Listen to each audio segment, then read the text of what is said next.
I seem to remember when I was younger in my early modelling days, always being paranoid that I wasn't skinny enough, that I wasn't going to be pretty enough or talk, you know, whatever. I was always judging myself and not thinking I was good enough. And then, of course, I look back now and I think, God, you look great. You know, what was going through my mind then? But I find that probably my safest place was my early 30s, from 30 to 35.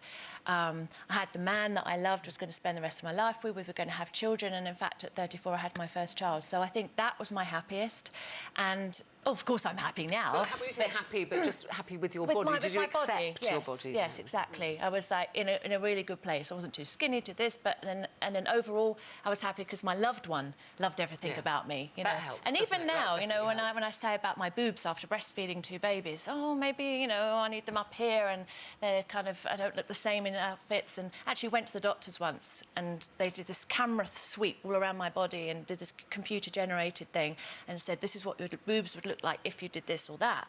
And then he said to me, but I have one really important question. Are you happy with the rest of your body?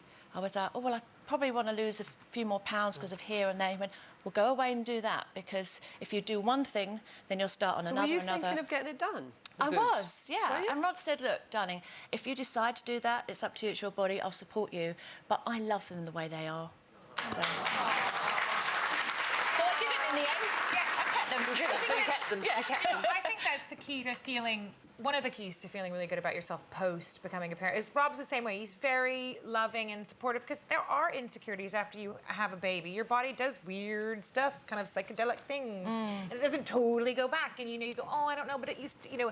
And Rob says the same thing. He goes, babe, I love you the way you are. You're amazing, and that always kind of like liberates me from the judgment and the things that you know you feel. And recently it made me think I had to go get bathing suits, which I don't like anymore. Especially in those dresses. If you're not ready for it, I know you're like, oh, why can't they make nice lighting? What Can't is it be like mood lighting, tan lighting, something? Can't they like give you champagne when you walk in, so you're a bit tipsy, and you're like, oh, it's not so bad. You know, and I had to do that, and I was thinking, because I know, you know, being from LA, you definitely know people who have kids via surrogates because they don't want to mess up their bodies. Seriously? Yeah, no.